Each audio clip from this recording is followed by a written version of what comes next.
تكلم معك وذكرك باسمك وانت مش متذكر اسمه نهائيا. كان عندك مشكلة في نقل اسمه من الذاكرة قصيرة المدى إلى الذاكرة طويلة المدى. للأسف 20% فقط من الناس بيهتموا بعقولهم وبيحتفظوا فيها حتى ضلهم لآخر العمر هم متذكرين كل إشي إن كان في المدى القصير والبعيد. لكن 80% من الناس حسب ما بين الاستبيان اللي انتم عبيتوه بيحرصوا دائما على تدمير أدمغتهم. وبسألك ليش أنا عمالي بنسى كتير؟ بكل بساطة لأنه 11% و14% من الناس بيلتهموا السكريات وبالأخير يصابوا بمقاومة الأنسولين والسكري اللي بتدمر الدماغ. بينما 11% من الناس بيستهتروا في كثرة السهر، بقول لك أنا متعود على السهر ومش عارف إنه سهره بيمنع دماغه من تنظيف نفسه من القاذورات اللي بتدمر خلايا الدماغ. بينما 30% من الناس أجبرتهم ظروفهم على تحمل الصعاب والدخول في توترات هم في غنى عنها بتدمر أدمغتهم. المشكلة لما يجتمع كل مشاكل الحياة في الأشخاص اللي هم 25% من الناس اللي عندهم توتر وبياكلوا سكريات وما بيناموا. في حلقتنا اليوم راح نحكي عن كل ما يتعلق بالنسيان، حنحكي عن أسباب النسيان بشكل عام، والأهم من ذلك نحكي عن كيفية علاج مشكلة النسيان وحماية الدماغ قبل ما يفوت الأوان. ما تفكر إنه إذا تدمرت خلايا الدماغ ممكن إحيائها، فالخلية التي تموت غالبا لا تعود. فكل ما أنت بدأت من أبكر تهتم بصحتك وبصحة دماغك بتكون أنقذت نفسك. هنحكي في اليوم عن متى بتحول النسيان إلى شيء خطر ومتى لازم تروح على الطبيب. بداية حلقتنا اليوم أكيد اكتب لي في التعليقات أنت إيش بتنسى؟ بتنسى الماضي السحيق ولا بتنسى الحاضر؟ لأن كلاهما كل شيء مرتبط بمشكلة مختلفة في الدماغ. بحلقتنا اليوم رح نشرح الفرق بين الذاكرة القصيرة والذاكرة الطويلة، والأهم كيف نحافظ على كلاهما. في بداية حلقتنا اليوم أكيد جيب ورقة وقلم وفنجان قهوة، هذه الحلقة فعلا مليانة تفاصيل.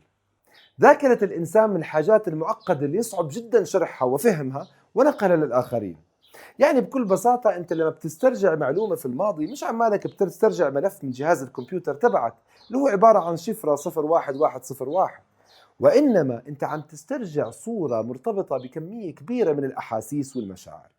يعني لما انت بتشوف صورة قديمة إلك لصورة مخبز ممكن انت تصورت بطريقة عشوائية في تليفونك، انت عمالك بتتذكر رائحة المخبز وملمس ايد ابوك وهو ماسك ايدك خايف عليك تضيع، وما بالاضافة لمشاعرك وانت بتاكل رغيف التميز او الطابون واللي بذكرك في رائحة امك في هداك اليوم. مرات كتير انت لما تشوف الصورة المجرد اللي ما بتعني اشي لاي انسان تاني ممكن تدمع عينك وانت تتذكر اهلك. بكل بساطة في نوعين من الذاكرة عندك، في ذاكرة بعيدة المدى وذاكرة قصيرة المدى. ذاكرة قصيرة المدى هي اللي بتمكنني اليوم أشرح لك المعلومة وأتذكر إيش أنا حكيت وأتذكر إيش رح أحكي بنفس اللحظة اللي أنا عمالي بحكي معك اليوم هلأ. وهذه بتتم تخزينها في الرام عندك في دماغك والموجودة في المهاد وتحت المهاد. المهاد عماله بشوف الصورة وبحللها وبرسلها لتحت المهاد. تحت المهاد هو اللي بيعطيك رسالة وانت عمالك بتحكي انك بلشت تعطش، فدير بالك لازم تروح تشرب مي. خلل في منطقة تحت المهاد الموجودة في نص الدماغ تحديدا بخليك غير قادر على انك تتذكر ايش عمالك بتحكي، وبصير فيك كتير على فكرة وانت عمالك بتحاول تسهر وانت مش قادر، وصرت مش قادر تتذكر شو كنت بتحكي مع صديقك لانك نعسان. هذا الجهاز توقف حاليا. بينما قشرة الدماغ هي المسؤولة عن تذكر كل ما خزنه تحت المهاد في الدماغ في قشرة الدماغ. عشان هيك اللي بيتعرضوا لإصابات خارجية وبتصيب جزء من دماغهم بنسوا جزء من ماضيهم بكل بساطة لأن تضررت الجهة اللي بتخزن الدماغ. صديقي حلقة اليوم حتى تحافظ على ذاكرتك المرتبطة بمشاعرك، حتى ما يجي يوم تنسى فيه تفاصيل عزيزة على قلبك اليوم.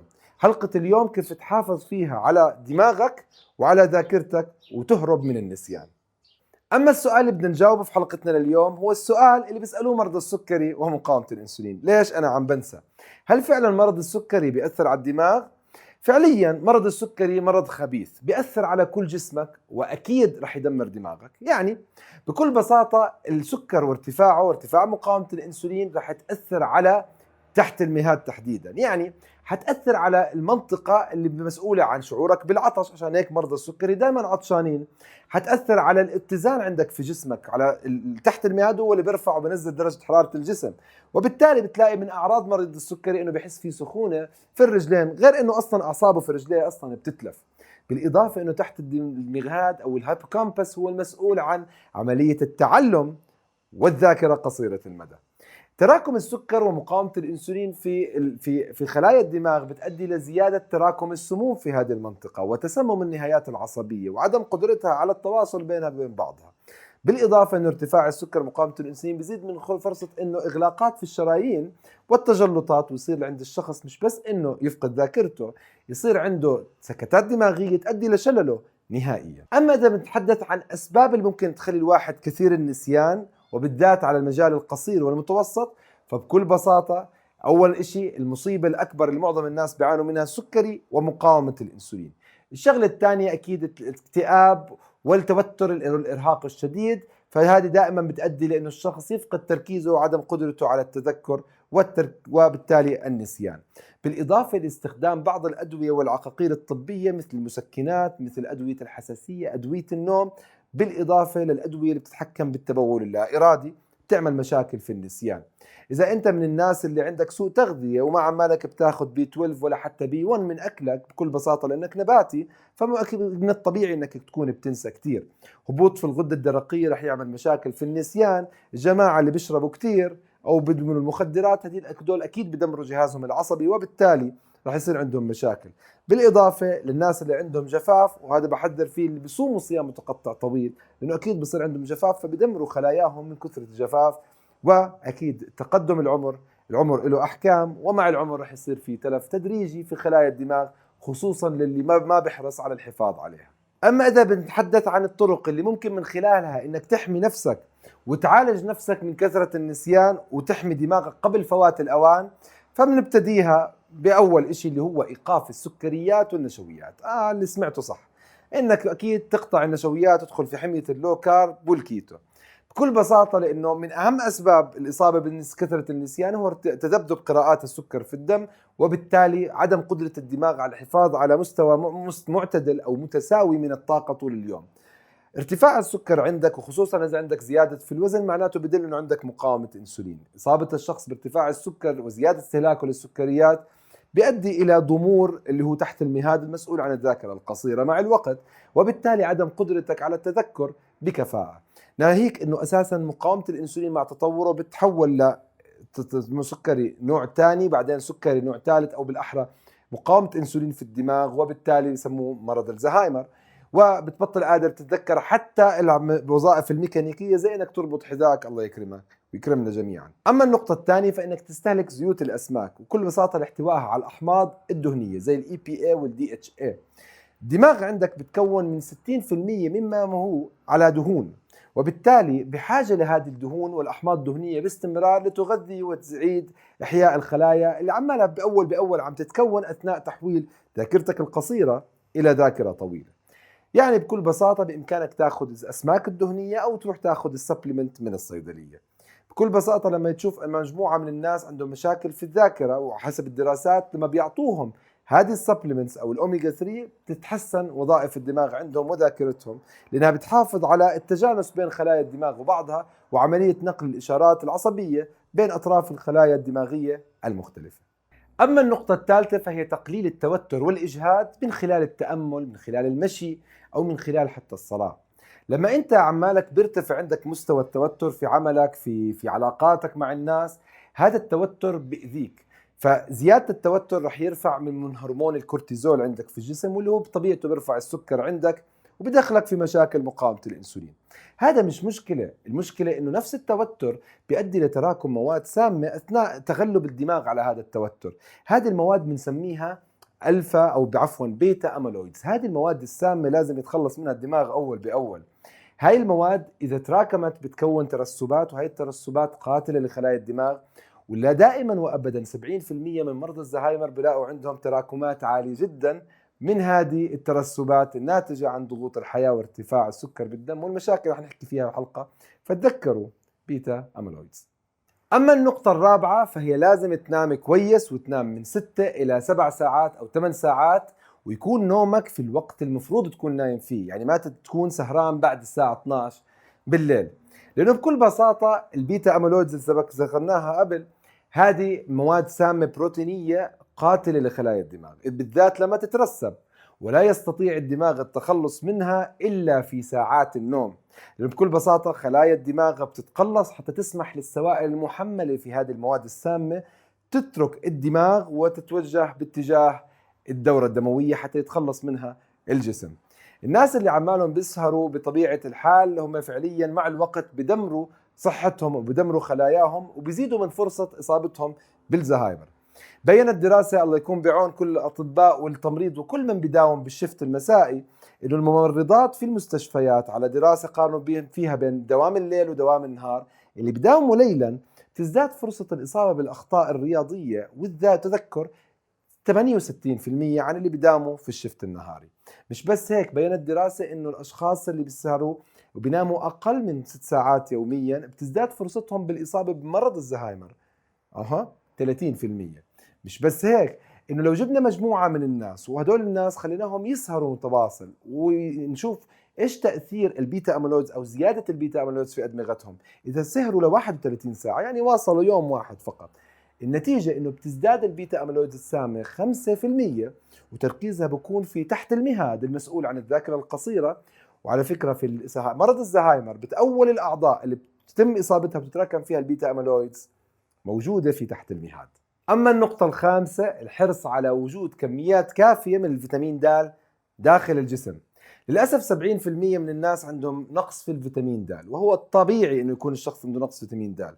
للأسف الفيتامين د بتجاوز الحاجز الدماغي الدموي وبوصل للدماغ لأنه دوره مهم في عملية دعم تجدد الخلايا العصبية. مش بس هيك، هو بوصل على داخل الخلية العصبية وبيحفز ترجمة الدي ان ايه لإنتاج الأنزيمات اللي بتساعد على طرد البيتا أميلويدز القاتلة لكل خلايا الدماغ.